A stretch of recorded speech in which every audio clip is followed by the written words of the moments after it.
우리에게 주시는 하나님 말씀 보시겠습니다. 자, 오늘 창세기 13장 말씀입니다. 상주 형제 드럼 스네어 내려주세요.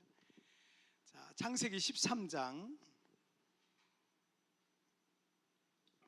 자, 창세기 13장 14절부터 18절까지 13장 14절부터 18절까지 우리 한 절씩 교독할 때 14절 말씀 제가 먼저 봉독해 올리도록 하겠습니다. 롯이 아브라함을 떠난 후에 여호와께서 아브라함에게 이르시되 너는 눈을 들어 너 있는 곳에서 북쪽과 남쪽 그리고 동쪽과 서쪽을 바라보라. 보이는 땅을 내가 너와 내 자손에게 주리니 영원히 이르리라. 내가 내 자손의 땅에 티끌 같게 하리니 사람이 땅의 티끌을 능히 셀 수 있을진데 내 자손도 세리라. 너는 일어나 내게 주리라. 다 같이요. 이에 아브라함이 장막을 옮겨 헤브론에 있는 마므레 상수리 수풀에 이르러 거주하며 거기서 여호와를 위하여 제단을 쌓았더라. 아멘. 자, 오늘 말씀 제목 함께 읽겠습니다. 시작. 꿈은 어떻게 이루어지는가? 다시 한번. 자막이 안 나오나요? 자막이 잠깐만요. 전체 자막이 꺼졌어요. 전체 자막이 네 나올 것 같은데 예 됐죠? 자, 그래서 여러분이 성경을 잘 못 읽으신 거예요. 제가 밑에만 보고 있어가지고. 자, 됐어요? 됐나요? 자, 자막이 예. 컴퓨터가 완벽한데 사람보다 완벽하지 않은 것 같아요. 자, 말씀 좀 한번 읽어보겠습니다. 시작. 꿈은 어떻게 이루어지는가? 다시 한번 시작. 꿈은 어떻게 이루어지는가? 자, 우리 교회가 있는 있는 곳은 이 필리핀의 제2의 도시라고 이렇게 불리는 그 세부시티에 있습니다. 세부에서 가장 현대식 고층 건물들이 많고 또 거리가 깨끗하고 또 시민들이 안전하게 걸어 다닐 수 있는 그런 인도가 잘 돼 있고 심지어 공원 같은 그런 곳도 있는 곳이 딱 두 군데 있어요. 세부에 딱 두 군데 있는데 그 지역이 두 군데 있는데 하나는 아얄라모라고 우리 그 대한민국 영사관이 있는 비즈니스 파크라 그래요. 그 지역을 비즈니스 파크라 그러고 또 한 군데는 외국계 콜센터나 IT 기업, 뭐 콘도미니엄 뭐 이런 것들이 들어서 있는 IT 파크라고 하는 곳이 우리 교회 근처죠. 그곳이 그런 지역입니다. 거기는 깨끗해요. 그리고 걸어 다닐 때도 있고 공원도 있고 뭐 그런 곳이에요. 제가 2013년에 처음 이제 세부에 왔더니 여기서 오래 사신 성도님들이 저한테 그런 얘기를 하더라고요. 불과 10년 전, 20년 전에 이 IT 파크는요, 그 또 뭐 비즈니스 파크는요, 아무것도 없었대요. 아무것도. 놀랍죠? 이게 제가 2013년에 왔을 때 들은 얘기예요. 10년 전, 20년 전에 거기에 그냥 허허벌판이었답니다. 허허벌판. 아무것도 없었답니다. 그래서 제가 인터넷을 통해서 찾아봤어요. 찾아보니까 이 비즈니스 파크는 1990년대부터 개발한 거예요. 그전에는 그냥 아무것도 없었어요. 진짜 1990년대부터 개발을 했고 IT 파크는 2000년대부터 개발을 하기 시작해서 지금의 이 IT 파크가 있는 겁니다. 우리 교회에서 가장 가까운 이 IT 파크는 1966년에 이 그 막탄섬에 비행장이 하나 생겼거든요. 비행장이 새로 개장할 때 이 여기에 원래 IT 파크에 비행장이 있었습니다. 비행장이 있었는데 그 세부 비행장이 있었던 곳, 여기가 라훅 에어포트였어요. 라훅 에어포트. 근데 이 IT 파크 라훅 에어포트가 없어지면서 이 막탄으로 옮긴 거거든요. 막탄 비행장이 생긴 거예요. 그런데 그때까지는 허벌판이었습니다. 그리고 지금부터 약 20년 전부터 그 지역을 개발하고 지금도 계속 건물이 들어서고 있어서 지금은 세부에서 가장 현대식 건물로 가득한 그런 공간이 된 거예요. 산 모양이 똑같죠? 제가 보여드린 산 모양, 그 스카이라인이 똑같죠? 그 산 모양이 있어요. 원래요, 꿈이라는 것은요, 아무것도 없는 곳에다 집도 짓고 또 학교도 짓고 교회도 짓고 또 빌딩도 짓고 그렇게 하룻밤 사이에 영화 한 편도 뚝딱 만들어내는 게 꿈이라는 거예요. 그렇죠? 아무것도 없는 거잖아요. 원래는 아무것도 아니잖아요. 불과 20년 전만 해도 지금 우리가 보고 있는 그 높은 이 빌딩들이요, 아무것도 없었다는 거예요. 불과 20년 전 아무것도 없었어요. 누군가는 그 허벌판에 길을 만들고 건물을 세우고 공원을 만드는 꿈과 설계를 한 사람이 있었다는 얘기죠. 그런 꿈과 상상과 설계가 없이는요, 여러분, 아무것도 이루어지지 않아요. 원래 꿈이라는 건 그런 거예요. 아무것도 없는 곳에서 뭔가를 세워나가는 거, 그게 꿈입니다. 여러분, 알버트 아인슈타인을 우리는 천재 물리학자라고 부르는데, 그는 이런 얘기를 했어요. 나는 상상력을 자유롭게 이용하는데 부족함이 없는 예술가다. 지식보다 중요한 것은 상상력이다. 지식은 한계가 있다. 하지만 상상력은 세상의 모든 것을 끌어안는다라고 말했습니다. 그러니까 천재 물리학자는 상상력이 없이는 탄생할 수 없다라는 말입니다. 하나님께서도 세상과 우주를 창조하실 때 아무것도 없는 무의 상태였습니다. 우리가 살고 있는 이 지구와 우주는요, 하나님의 상상력에 의해서 만들어진 세상인 거예요. 그리고 우리는 그 창조주 하나님, 상상력의 근원이 되신 하나님의 형상을 따라 지음받은 존귀한 하나님의 형상들로 지음받았다는 거예요. 그래서 그 어떤 동물에게도 없는 상상력, 꿈꾸는 능력을 선물로 받은 창조적인 존재가 되었다는 것입니다. 그래서 우리가 꿈을 꾸는 꿈과 비전이 망상이 아니라 그것이 우리의 인생에 실현되려면 어떻게 해야 되겠습니까? 20년, 30년 전 허벌판이던 이 땅이 이렇게 변화될 것을 누가 예상이나 할 수 있었겠습니까? 꿈을 꾸는 사람의 꿈이 어떤 경우는 좌절하기도 할 겁니다. 그런데 중요한 것은 꿈을 꾸는 사람들만이 그 꿈의 성취 또한 볼 수 있다라는 것입니다. 오늘 본문은 우리의 꿈이 어떻게 이루어지게 되는지를 중요한 두 가지 원칙을 우리에게 가르쳐주고 있습니다. 자, 첫 번째, 시작. 믿음의 눈으로 바라보라. 다시 한번 시작. 믿음의 눈으로 바라보라. 이 최초의 문명인 메소포타미아 문명의 발생지인 유프라테스 강과 티그리스 강의 하류 지방, 오늘날의 이란, 이라크의 남서부 지방 정도에 위치한 갈대아 우르라는 곳에 살던 이 아브라함이라는 사람을 하나님께서 부르셨어요. 우상을 숭배하던 가정에서 자라던 이 아브라함도 75세 때까지는 우상을 숭배하던, 하나님 앞에 부름받기 전까지는 우상을 숭배하던 그런 사람이었습니다. 자, 인류 최초의 조상이 누구죠? 아담과 하와죠. 그 아담과 하와를 인류 최초의 시조, 조상이라고 할 수 있고, 대홍수가 있었어요. 지구상에 대홍수가 있었는데 이 대홍수 이후에 노아가 새로운 인류의 조상이 됩니다. 그 노아의 자손들을 통해서 전 세계 여러 민족들이 탄생하게 된 겁니다. 그러니까 지금 전 세계 모든 민족은 다 노아의 후손들이에요. 자, 그리고 아브라함을 통해서는 그 후손 중에 아브라함이라는 사람이 탄생했는데, 그 아브라함을 통해서는 이스라엘이라는 민족이 시작이 되었던 겁니다. 그래서 이스라엘의 시조는 아브라함이다 라고 말할 수 있는 거예요. 이제 이스라엘 민족의 시조는 그래서 아브라함인 거예요. 자, 히브리서 11장 8절 말씀 볼게요. 시작. 믿음으로 아브라함은 부르심을 받았을 때 순종하여 장래의 유업으로 받을 땅에 나아갈새 갈 바를 알지 못하고 나아갔으며. 자, 아브라함이 갈대아 우르에 살 때 하나님의 부르심을 받았는데 아브라함은 어디로 가야 될지, 무엇을 해야 될지 아무것도 몰랐습니다. 하나님께서 우리를 부르실 때 모든 것을 다 한 번에 다 가르쳐 주시지는 않아요.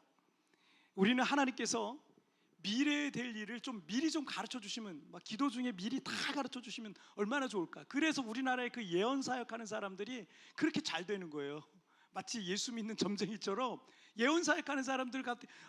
저분이 뭘 말씀하셔서 그 예언 사역하는 사람들이 막 열광하는 이유가 미래를 좀 알려주셨으면 좋겠다 이렇게 생각하는 거예요. 하나님이 다 그런 생각들을 갖고 있으니까. 그 사이비와 이단도 많죠. 예언 사역 조심해야 되죠.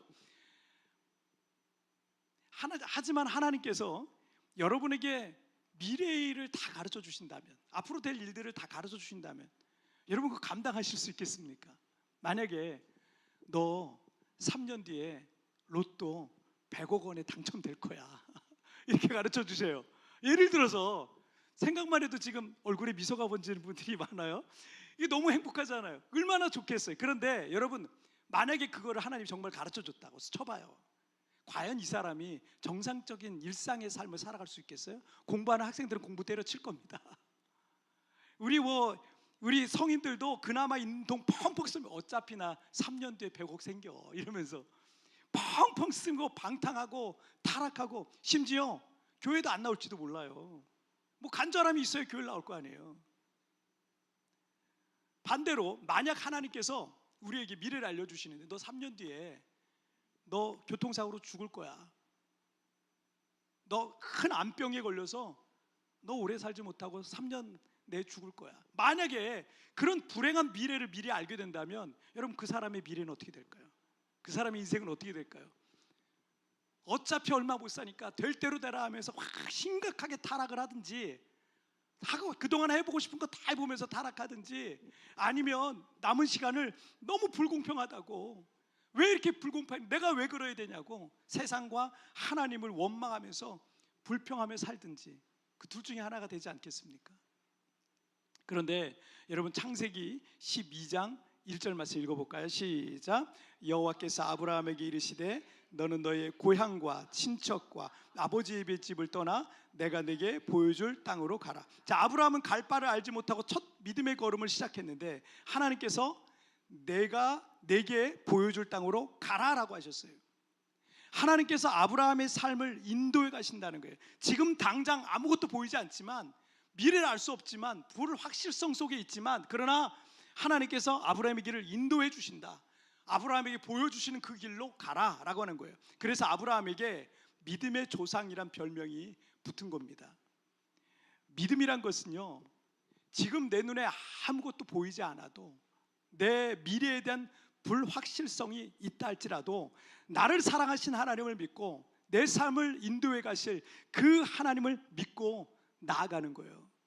저 역시 하나님께서 필리핀 이민교회 개척이라는 이 부르심과 사명을 주셨는데 저는 그 당시까지만 해도 2012년 그 당시까지만 해도 필리핀에 여행조차도 안 와본 거예요. 한 번도 이 땅을 밟아본 적이 없어요. 아는 사람도 없고요, 연고도 없고요, 어떤 관계도 없었습니다. 하지만 하나님께서 저를 이 땅에 보내시고 이 땅에 주님의 몸된 교회를 세우기를 원하셨어요. 아무것도 보이지 않고 어디로 가야 될지 누구를 만나야 돼 아무것도 몰랐지만 분명한 것은요, 하나님께서 내 삶을 인도해 가실 것을 저는 믿었습니다. 믿음의 삶이라는 것은요, 나의 인생을 살아가는 게 아니라 나의 삶을 통해서 하나님의 인도를 따라가는 게 믿음의 삶인 거예요. 내가 내 인생을 사는 게 아니라 하나님이 내 인생을 인도해 가시는 거에 따라서 살아가는 것, 그 길을 따라가는 것, 이것이 믿음의 삶이라고 할 수 있는 겁니다.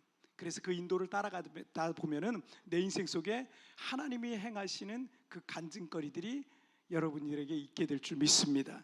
자, 오늘 본문의 배경을 잠시 말씀드리자면 아브라함은 조카 롯을 데리고 갈대 우르에서 나와서 가나안 땅에 왔어요. 조카 롯은 아버지, 그러니까 아브라함의 형제가 일찍 죽었어요. 그래서 그 아브라함이 조카 롯을 오래전부터 데리고 지냈어요. 오래전부터 데리고 지내서 그래서 마치 아들처럼 키우던, 지금 뭐니 성인이 됐지만 아들처럼 키우던 그런 조카였습니다. 그곳에는 그런데 이 갈대 우르에서 가나안 땅에 왔지만 이 가나안 땅에는 이미 오래전부터 이 가나안 원주민들이 살고 있었습니다. 그래서 괜찮고 물이 있고 넓은 목초지를 구한다는 거 쉽지 않아요. 그건 이미 주인들이 다 있습니다. 다른 주인들이 다 있어요. 힘센 사람들이 다 차지하고 있습니다.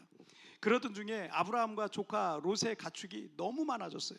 그래서 아브라함의 목자들과 롯의 목자들이 다툼과 분쟁이 잦아진 거예요. 결국 아브라함은 아들과 같이 자기가 생각하면서 같이 살아왔던, 같이 지내왔던 이 조카 롯과 헤어질 결심을 하게 됩니다. 이 삼촌으로서 조카인 롯에게 먼저 선택권을 양보하죠. 롯은 당시에 에덴 동산과 같이 풍요로운 소돔과 고모라 지역을 선택하고 그곳으로 들어가게 됩니다. 아브라함은 그 지역에서, 아브라함은 내가 반대로 가겠다라고 말했기 때문에 아브라함은 그 반대 지역, 그 지역에 비해 열악했던 반대편에 가나안의 강한 원주민들이 버티고 있는 그곳으로 다시 들어가야 됐습니다. 거기 가면 또 그 가나안 사람들한테 박해를 받고 핍박을 받고 이럴 텐데, 그런데 또 글로 들어가야 됐습니다. 자, 오늘 보면 이 창세기 13장 14절 말씀을 보실게요. 시작. 롯이 아브라함을 떠난 후에 여호와께서 아브라함에게 이르시되 너는 눈을 들어 너 있는 곳에서 북쪽과 남쪽 그리고 동쪽과 서쪽을 바라보라. 자, 그런데 이 구절에서 주님께서 너는 눈을 들어 너 있는 곳에서 동서남북을 바라보라 라고 말씀하고 있는 거예요. 아브라함 입장에서는 거기 방금 전에 내가 나왔던 곳 아니에요. 롯하고 어디로 이제 우리 가야 되냐, 너는 네가 이쪽으로 가면 내가 이쪽으로 가겠다 했던 곳이란 말이에요. 그런데 그리를 다시 들어가야 된다는 얘기예요. 그러면 그 치열함을 또 겪어야 됩니다. 가나안 원주민들과의 여기를 쫓아내면 또 딴 데로 가야 되고, 너 여기서 나가 그러면 또 나가야 되고, 너 아브라함 피부 색깔도 가나안 사람들이랑 달랐잖아요. 피부색 더 하얘잖아요. 그러니까 너 나가 그러면 또 나가야 되는 그런 상황이 된 거예요. 그래서 하나님, 저기 봐서 뭐해요? 저기 동서남북을 본들 뭐해요? 저기 들어가면 저 또 가나안 사람들에게 또 핍박받고 박해받고 그 사이에서 치열하게 제가 살아야 됩니다. 이리 쫓으면 이리 쫓아 도망가야 되고, 저리 쫓아내면 또 다른 데로 도망가야 되고, 언제 어떻게 될지 늘 불안합니다. 저런 열악한 곳에서 제가 뭘 할 수 있겠습니까? 라고 말할 수 있잖아요. 그런데 하나님께서 아브라함에게 그곳을 믿음의 눈으로 바라보라 라고 말씀하고 있는 거예요. 설교 서론에서 이 세부의 비즈니스 파크나 IT 파크를 잠시 말씀드렸지만, 불과 30년 전에 그곳은 빌딩 하나 없는 허허벌판이었습니다. 하지만 지금은 세부에서 가장 번화한 도시가 됐어요. 가장 비싼 도시가, 그런 지역이 됐습니다. 어떤 사람의 눈에는 아무도 주목하지 않는 싸구려 땅 허허벌판일 수도 있습니다. 하지만 어떤 사람의 눈에는 20년, 30년 뒤에 멋진 도시가 보이기도 하는 겁니다. 사람이 무엇이든 어떻게 보느냐에 따라서 여러분 그 가치는 달라지게 되어 있는 거예요. 어떤 분들은 한국과 비교해서 세부의 열악한 모습에 불평하고 원망하고 그러면서 여기 지내는 분들이 계세요. 하지만 어떤 분들은 이곳에서의 좋은 점들을 보면서 세부 생활을 하시는 분들이 계세요. 여러분, 신혼부부가 이제 결혼을 했는데 시작부터 50평짜리 아파트를 얻어. 한국에 요즘 50평짜리 아파트는요 수십억에 이르는 데도 많아요. 여러분, 시작부터 50평대 아파트를 얻고요, 100인치, 요즘 TV가 100인치가 나와요. 100인치 TV를 다 거실에 갖다 놓고 1억 원짜리 외제차로 확 시작하는 것만큼 재미없는 신혼생활이 없어요. 여러분, 다 그렇게 살고 싶어 하는데, 여러분 그거 사실 알고 보면 재미가 없는 거예요. 여러분, 그렇게 시작을 해. 여러분, 그렇게 시작하면 낮춰갈 수 있겠어요? 그 다음에 낮춰 못 가요. 1년 뒤에 어떻게 하려고? 3년 뒤, 5년 뒤에는 얼마나 더 해놓고, 얼마나 의리의리하게 해놓고 살려는지 모르겠어요. 그런데 여러분, 사랑 하나로 시작한 신혼부부가 여러분 20대, 30대 돈이 있는 게 이상한 거예요. 돈이 없는 게 정상이죠. 그렇게 사랑 하나로 시작한 신혼부부가 처음에는 방 하나짜리에서 시작하더라도 조금씩 집을 넓혀가면서 살림도 늘려가는 게, 여러분 그 부부에게 얼마나 큰 도움이 되는지 몰라요. 그 기쁨과 감사의 제목이 되기도 하는 거예요. 여러분, 창세기 13장 15절 말씀 보실게요. 시작. 보이는 땅을 내가 너와 내 자손에게 주리니 영원히 이르리라. 자, 아브라함이 동서남북을 바라본들 무슨 상황의 변화가 있겠습니까? 그러나 그가 믿음의 눈으로 그 상황을 바라보기 시작할 때 하나님께서는 보이는 땅을 내가 너와 내 자손에게 주리라 라고 약속하고 있습니다. 한국에 비해 또 영미권에 비해서 분명 이곳의 환경은 열악합니다. 저 역시 잠시 들려가는 분들이 많은 이 세부에서 한인교회 목회를 한다는 거, 여러분 결코 쉽지 않아요. 일할 만하면 가시고, 일할 만하면 가시는 분들이 너무 많아요. 정들었던 성도들 보내는 일이 너무 많습니다. 하지만 여러분, 저는 매일 믿음으로 이 땅을 바라보면서 이 도시를 축복하면서 사역하고 있어요. 여기서 공부하는 우리 자녀들 20살 넘어서는 다 한국을 가든 미국을 가든 딴 데로 가겠지만, 여기서 공부하는 우리 자녀들이 어린 시절을 외국에서 생활한 요셉과 다니엘과 느헤미야와 에스더와 같이 나라와 민족 앞에 크게 쓰임받게 되기를 저는 축복하며 기도하고 있어요. 여러분, 세계적인 대학에 들어가는 아이들이 이곳에서 많아지기를 기도하고 있습니다. 그리고 이 땅에 남은 우리 청년들을 통해서는 이 세부에서 성공한 청년 사업가들이 많아지게 해달라고 저는 그거 놓고 기도하고 있어요. 저는 정말 청년 사업가들 많아지기를 기도하고 있습니다. 100년 전 필리핀에 건너온 중국인들만 여기서 성공하고 명문학교 세우란 법이 있습니까? 여러분, 필리핀에 지금 제일 큰 부자가 SM이잖아요. SM그룹이잖아요. 이 SM그룹은요, 청년 헨리라는 중국 화교에 의해서, 정말 중국이 너무 가난해가지고 그래서 여기 찾아온 그 청년에 의해서 시작된 곳이 원래는 슈마트였죠. 슈마트, 신발 가게 하나 열은 거잖아요. 그게 SM이 된 거 아니에요. 여러분, 그게 불과 그렇게 오래된 일이 아닙니다. 100년도 안 된 일이에요. 여기 일찍 중국 사람들이 들어와가지고 먹고 살기 위해서 중국 사람들이 많이 여기 들어왔어요.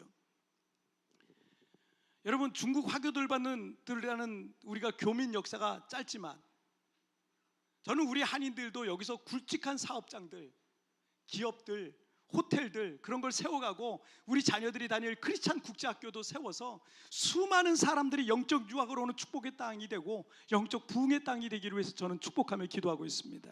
여러분, 그렇게 될 줄 믿습니다. 자, 우리 두 번째 주제 보실까요? 시작. 일어나 믿음으로 도전하라. 다시 한번 시작. 일어나 믿음으로 도전하라. 꿈이 이루어지는 데 필요한 첫 번째 원칙은요, 믿음의 눈으로 바라보는 거예요. 믿음의 눈으로. 자, 이게 한 번에 되진 않아요.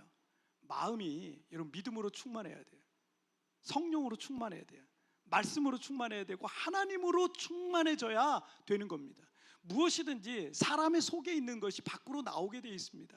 여러분 마음에 긍정적인 마음이 있다, 믿음의 마음이 있다, 말씀이 있다, 성령으로 충만해지잖아요. 100% 안 될 것 같은 상황에서도 그 사람의 눈에 자꾸 기회가 보이기 시작하는 거예요. 2주 전에 한국에서 우리 새벽기도를 한 번도 안 빠지는 우리 젊은 집사님이, 그 젊은 집사 한국에서 새벽기도를 안 빠지신대요. 그런데 우리 교회 잠시 들르셔서 예배하고 교제를 했는데 이분이 한국에서 사업 크게 잘하고 계시거든요. 그런데 이분이 저한테 그런 얘기를 했었어요. 목사님, 여기 세부에는 돈 벌 게 너무 많이 보여요 이러더라고요. 우리 눈엔 잘 안 보이잖아요. 돈 벌 게 너무 많이 보여요. 살짝 부러웠어요. 저야 뭐 돈 버는 사람이 아니지만 우리 성도들한테 그게 뭔지 좀 알려줘 달라고 그거 좀 알려주라고 우리 성도들한테 그렇게 얘기하고 싶더라고요. 그런데 여러분, 그런 분에게 컨설팅 받으면 약간의 도움은 받을 수 있겠죠. 사실은 여러분도 얼마든지 할 수 있어요. 관점이 바뀌면 됩니다. 긍정적인 시각으로 상황과 환경을 바라보면 여러분 아무리 힘든 곳에서도 길이 보이기 시작해요. 믿음의 관점으로 보시기 시작하면 모든 상황과 환경 속에 있는 기회가 보일 겁니다. 그리고 여러분의 인생은 놀랍도록 변화가 일어날 것입니다. 자, 이렇게 꿈이 이루어지는데 필요한 첫 번째 원칙은 뭐예요? 믿음의 눈으로 바라보는 거야. 믿음의 눈. 자, 그래서 여러분 우리는 계속 믿음의 눈으로 바라보는 그 훈련을 계속해야 돼요. 아무리 안 좋아도 믿음의 눈으로 바라보세요. 자, 창세기 13장 17절 말씀 보실게요. 시작. 너는 일어나 그 땅을 종과 횡으로 두루 다녀보라. 내가 그것을 내게 주리라. 두 번째 원칙은 일어나 믿음으로 도전하라는 거예요. 하나님께서 아브라함에게 눈으로만 바라보고 그냥 망성에 그치라 라고 하는 게 아니라 너는 일어나 그 땅을 종과 횡으로 두루 다녀보라 라고 명령하시는 거예요. NIV 영어 성경의 이 구절의 첫 단어를 go work 이렇게 돼 있어요. 가라, 걸어라, 앞으로 직접 가서 그 땅을 밟아보라 라고 말하는 거예요. go work. 자, 여러분 무엇이든 머리로만 생각하는 것, 하고 있는 것하고 직접 그 땅을 밟아보는 것, 직접 한번 해보는 것과는요 차이가 큽니다. 저도 처음 필리핀의 한인교회 개척이 된 부르심과 사명을 받았을 때 그게 2012년 7월이었는데 교회를 개척하기 전에 제가 10월 달에 추석 기간에 한 주간 동안 한국에서 세부에 들어와서 일주일 동안 여기 땅 밟기를 했어요. 한 번도 안 와봤으니까. 제가 필리핀에 처음 들어와 본 거예요. 한국에서는 세부의 한인교회 개척이라는 것이 막연했거든요. 그런데 여기 머무는 6일 동안밖에 안 머물었지만 그 기간 중에 하나님께서 저를 통해 하시고자 하는 분명한 뜻과 비전을 다시 한번 구체적으로 받게 됩니다. 그리고 다시 한국으로 돌아가서 기도하면서 제가 개척을 준비할 수 있게 하셨어요. 우리 교회 그 재직 성도 중에 한 분은 제가 그 기업에 이제 신방을 갔더니 다른 지역에 이제 사업체를 하나 더 하려고 하는데 지금도 뭐 사업을 너무 잘하고 계시는데 이 건물을 지어야 된다는 거예요. 다른 섬에다가 건물을 지어야 되는데 컨테이너 박스로 건물을 지으려고 이렇게 생각을 구상을 하시더라고요. 그래서 유튜브 영상으로 그 컨테이너 건축하는 거 있잖아요. 그거를 한 100개를 봤대요. 100개를 넘게 봤대요. 거의 준 전문가가 됐더라고요. 준 전문가가 됐어요. 그리고 강목을 있잖아요. 강목을 잘라가지고 토막토막 내가지고 컨테이너 모양대로 토막토막 미니어처를 만들어가지고요. 그걸 책상 위에 맨날 올려놓고 이렇게도 쌓아보고 저렇게도 쌓아보고 기역자로 쌓아보고 디귿자로도 쌓아보고 계속 이걸 하면서 하루 종일 구상을 하면서 그림을 그리고 그러더라고요. 물론 나중에는 계획이 변경이 돼가지고 건물을 아예 지어버리는 걸로 방향을 바꾸고 건축 설계사한테 설계도까지 다 받고 지난주에도 계속선 타고 그 섬에 며칠 들어가서 그 땅을 받고 구상하고 그러시더라고요. 지금이야 황무지처럼 그 빈 땅이 아무것도 없지만 계속 믿음의 큰 그림을 그리면서 go work, 직접 그 땅을 밟고 머릿속으로 구상하고 그림도 그리고 관계자들도 만나고 그런 일을 계속하고 있는 거예요. 아직 큰 재정이 확보된 것도 아니겠지만, 아직 삽을 뜬 것도 아니지만 기도 중에 마음의 감동이 있어서 아무것도 없는 황무지에 건물을 지어야겠다. 진짜 그 주변에 지금 아무것도 없거든요. 그런데 건물을 지어야겠다는 큰 프로젝트를 시작했는데 저는요, 그게 아브라함과 같은 믿음이라고 생각해요. 황무지 같은 곳에 아무것도 없는 것 같죠? 여러분, 믿음으로 나아갈 때 그 위에 뭐가 세워지는 걸 여러분 보게 될 줄 믿습니다. 저는 우리 성도님 도와주실 줄 믿어요. 여러분 머리로 생각만 하고 아무것도 안 했다면 아무 일도 안 일어났을 겁니다. 그런데 꿈이 이루어지는 첫 번째 단계는 뭐예요? 믿음의 눈으로 바라보는 거죠. 두 번째 단계는 뭐예요? Go work, 즉 일어나 믿음으로 도전하는 거예요. 일어나 믿음으로 도전하는 거예요. 무엇이든 여러분 도전하면 역사가 일어난다니까요. 가난한 집안에서 태어나서 중국 이 자수성가의 신화를 쓴 이 알리바바의 창업자 마윈은요, 알리바바 마윈의 12가지 인생 강의라는 책에서 이런 얘기를 했어요. 성공한 사람의 태도는 언제나 적극적이지만 실패한 사람은 항상 소극적이다. 항상 소극적이다. 축구 경기에서도 많이 뛰는 선수들이 기회도 더 얻게 되는 거예요. 한 걸음이라도 더 뛰는 선수들이 기회도 더 얻게 되는 거예요. 여러분 인생도 마찬가지입니다. 세계적인 성공을 거둔 그런 마윈이 관찰해 보니까 성공한 사람의 태도는 늘 적극적이었다라는 거예요. 반대로 소극적인 사람은 지켜보니까 실패할 수밖에 없더라라는 거예요. 이런 말도 했어요. 가난한 사람들은 공통적인 한 가지 행동 때문에 실패한다. 그들의 인생은 기다리다가 끝이 난다. 마윈 자신도 지독히 가난한 집안에서 태어나서 불리한 여러 가지 조건 속에서 대학도 떨어지고 취업도 실패해 본 경험이 많았습니다. 그래서 그 가난을 도저히 벗어날 수가 없었던 그런 경험을 갖고 있었어요. 하지만 아무리 조건이 안 좋아도 적극적인 태도로 살아갔더니 결국 그 사람에게 기회가 오더라는 거예요. 그러나 가난한 사람들은요, 언제나 내게도 기회가 오겠지, 누가 나를 도와주겠지, 이렇게 기다리다가 그 인생이 끝나더라라는 겁니다. 여러분 17절 말씀 우리 다시 읽고 마칠게요. 시작. 너는 일어나 그 땅을 종과 횡으로 두루 다녀보라. 내가 그것을 내게 주리라. 자, 우리가 해야 할 것은 go work. 그런데 하나님께서 약속하신 것은 믿음으로 도전하는 아브라함에게, 그리고 오늘을 믿음으로 살아가는 우리 모든 믿음의 사람들에게, 보라 내가 그것을 내게 주리라. 보라 내가 그것을 내게 주리라 라고 약속하시고 있다는 겁니다. 여러분 우리가 순종할 때 하나님께서는 그 약속을 우리에게 지켜주실 것을 믿습니다. 자, 오늘 말씀 두 가지 말씀 나눠봤어요. 같이 읽어보겠습니다. 시작. 믿음의 눈으로 바라보라. 일어나 믿음으로 도전하라. 다시 한번 시작. 아멘. 여러분 그렇습니다. 저는 한국에서 20년 동안 목회자 생활을 했는데 어느 날 갑자기 저에게 이 세부에 한 번도 와본 적이 없었던 이 세부에 가서 한인교회를 개척하라는 미션을 주셨어요. 처음에는 두렵고 염려도 됐고 또 처음에 와서 수년간은 저도 힘들고 어려운 시간들을 많이 보냈습니다. 그런데 지금 돌아보니까 한 번 하나도 후회를 안 해요. 왜냐하면 만약에 이런 열악한 환경이 아니었다면 저는 정말 믿음이라는 걸 내가 알았을까? 목사로서 그냥 때가 돼서 목사가 되고 때가 되고 좋은 교회, 큰 교회 가서 담임 목사 해가지고 그렇게 그냥 사역하다 끝나지 않았을까? 이런 생각이 드는 거예요. 저 같은 사람한테는 여기가 딱 맞는 거예요. 와서 도전하고 또 도전하고 또 개척하고 또 개척해 나가고, 저한테는 그게 너무 필요했던 거예요. 그래서 저는 너무 감사합니다. 여러분, 하나님께서 우리의 삶을 그렇게 인도해 가세요. 오늘 우리가 함께 찬양 드리는데 이 찬양이 이 코로나 기간